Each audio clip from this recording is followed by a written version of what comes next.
Hi, it's Ellen Violette here. Today I'm going to talk about how to, are you spending too much money publishing your book?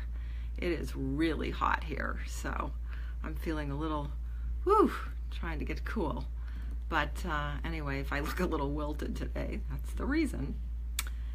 So a lot of people come to me and they've either spent a lot of money on publishing and they're depleted, and I'm going to share some stories, or they just don't know where to start, they don't know what to do, and sometimes they're just hiring a bunch of different people and they don't know what they're looking for. So I want to share a couple stories, and then I'm going to go into 4 ways to cut costs without sacrificing quality. So the first story that I want to share is about a woman who came to me, and she had spent $2,000 to have her book edited.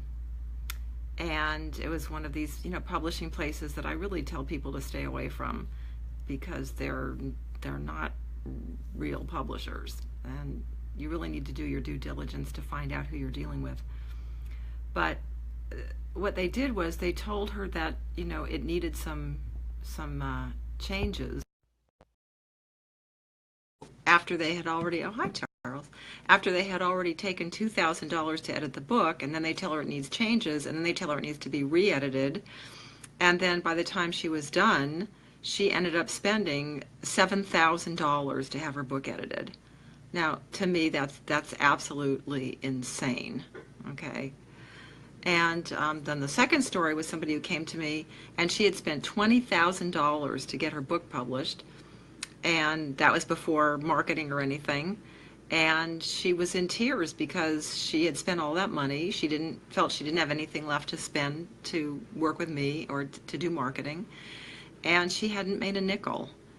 And it breaks my heart when I hear stories like those, because it's just completely unnecessary. I've also had people come to me, I'm thinking of one gentleman in particular, and he was shopping around to different publishing houses, and he was taken by a publishing house that told him that it included marketing. And what I want to say about that is, if somebody tells you that they're going to, publish your book and all that, that's fine.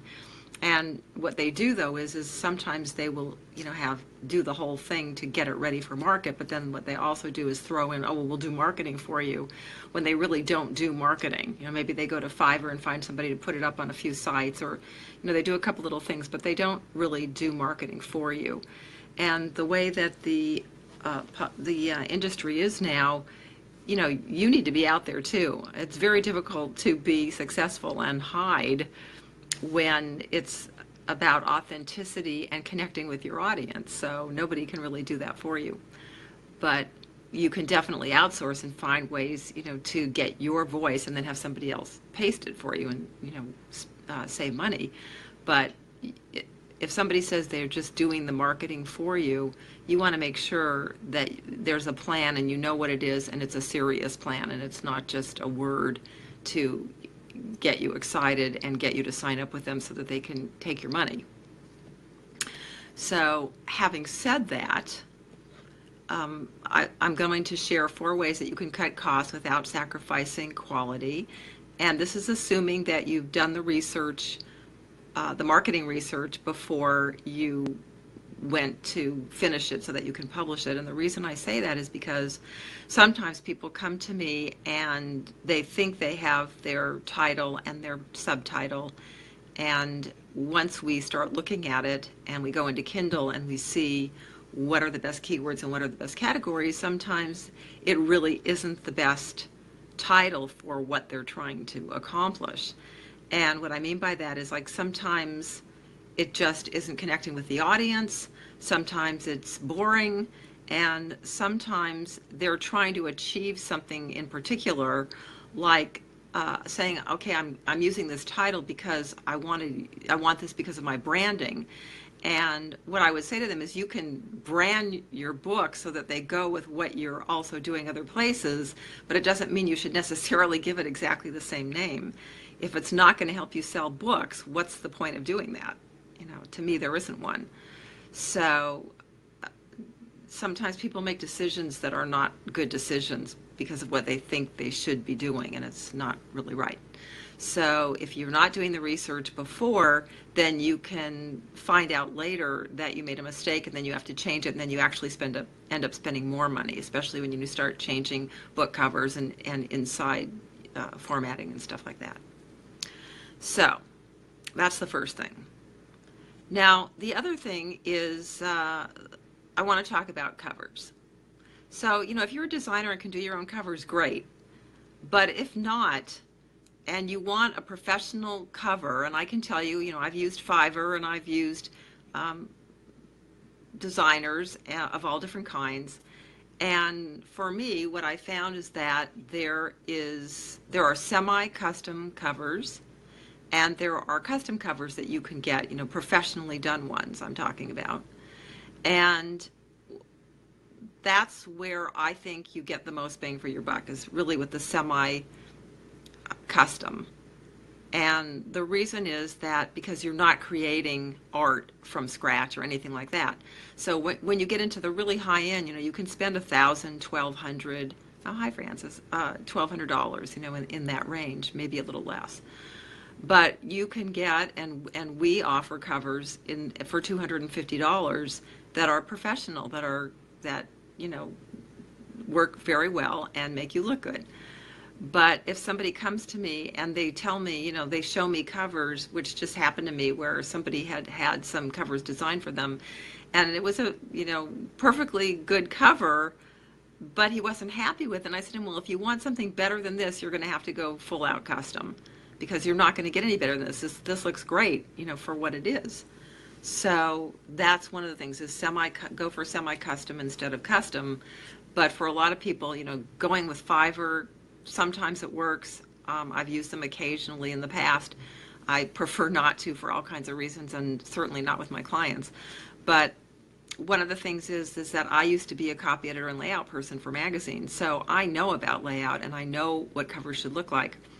And when I do use Fiverr, usually I only use them for special reports now, not for covers.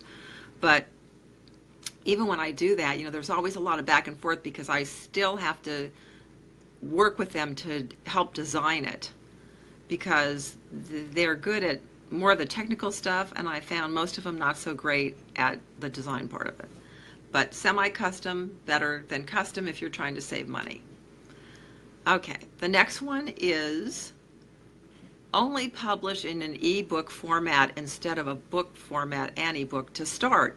If money is an issue, if you're trying to save, you don't have to start right away with a book and ebook. Okay, but by doing an ebook first, once you've paid for the formatting, first of all, it's cheaper than the book, because you don't need a spine and a back cover. And secondly, once you've done that, then you can use KDP countdowns. You can do promotional things that don't cost you anything, that you can get a lot of bang for your buck with them. So, if you're listening to me on a regular basis, I'm a huge proponent of doing bestseller launches, and you can only do that with an ebook. The way that people do it with a physical book is they ask for shipping, so it's not really free. And a lot of them do charge enough money where they really are making money, even though they're saying it's free with shipping. Now, that's the downside, and I know a lot of people who are spiritual and, come from integrity and feel like that's cheating and not really a good thing to do. There are other people who don't feel that way and they do it, and the reason they do it is because it works. So, you have to decide, what you want to do. But it's definitely cheaper to start with an ebook. Okay, and then using editing tools. So there are editing tools that you can use that will help you keep the price down also. So let's say you can't afford to do an edit. Well, first of all, I want to say about editing, like if you go to CreateSpace, they do a double edit, and for just a basic book, I think I was looking in around the $100 range, it was like $2,000. So we offer editing. It's a lot cheaper than CreateSpace.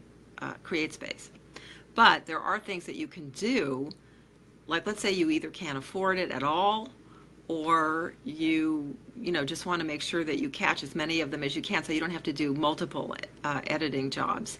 So as I said, CreateSpace gives you two, and I've worked with a lot of people where, well, the story I love to tell is the one with Jason Oman, where he was in the fifth printing of Conversations with what was it, Conversations with Millionaires, and they still had typos, and he'd already made $250,000. So, I wouldn't necessarily wait until every single typo was gone before you publish. That's not following the 80-20 rule. When it's 80% done, you want to get on it and get it out there. But there are things that you can do to help yourself, and if you can't afford to do any editing at all, or one editing and not two, then use editing tools. So there's a spell and a grammar tool on your computer. There's a site called Grammarly, which will help you beyond just the spelling. So with that one, it'll help you with actually your sentence structure. And then there are plagiarism checkers. Okay, you want to go in there, especially if you did research for something and now you want to make sure that it doesn't sound exactly like theirs, right? So that it's in your own words. So you want to do that as well. You don't want to get sued later because you didn't realize that you did that.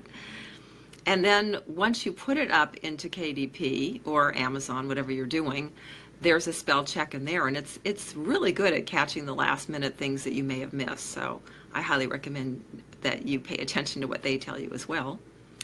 And then there's peer editing. So you can, swap manuscripts with somebody, or if you have, a group of people. We have our Facebook group, what is it? Facebook.com/groups/bestseller, I think it's groups, /bestseller business blueprint. And people can ask for reviews every Thursday. So you're welcome to go in there, just ask to join, and then you can do that. And being a writer myself, and a lot of my friends are writers, and over the years I've met tons of writers. So, I have a sort of an inner group that when I do something, I can just go in there and ask them to look at it before I even put it out to any other groups or anything like that. So, over time you can build your own peer group too as well to help you edit your books. Hi, Charles. Nice to see you here. So that's that tip. And then another tip is, if you're going to hire an editor, God, please be careful. I see so many people who come to me and they think they're ready to do a bestseller launch, and the editing is just atrocious. It's just terrible. And I don't know what the credentials are that people think they have to be an editor, but you really need to do your homework hiring editors. I've gotten to the point now where when people work with me, I really want them to use all of my team, all the people that I use, because I know they're good and I know they're going to get a good quality product the first time, and they're not going to end up with extra charges for all these things where people didn't do a good job. So editing is really important. You want to sound like you know what you're talking about. You want to be professional. Hi, Ron. You want to be professional, and you want to make sure that they have credentials. And if you're not good at editing, even if you say to somebody, well, give me a sample, and you don't know what you're looking for, then you're not going to know whether they did a good job or not. So I recommend getting editors from people who like and trust, who are in the business, who know what they're doing. As I said, I used to be a copy editor and layout person for trade magazines, so that's my background. But it's just heartbreaking to me when somebody comes to me, they've spent hundreds or thousands of dollars on an edit that is terrible. So, and also, I know a lot of people who are readers are actually distracted if the edit isn't good. So you really want to do as professional a job as you can. And I'm always, happy to either work with people or direct them to some of the people that I trust if I'm not available to do it. So that's the deal. But, even if you're on a shoestring budget, if you can get a little bit of money together, like I said, I do have editors at different price points. They're all good, but some are going to be, more involved than others. And so, you have that opportunity to at least get something done that's still professional. So that's the deal with that. And that's really all I wanted to say today.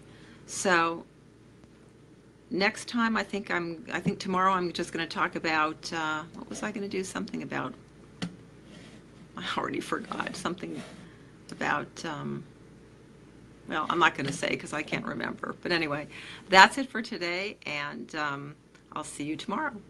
Bye-bye.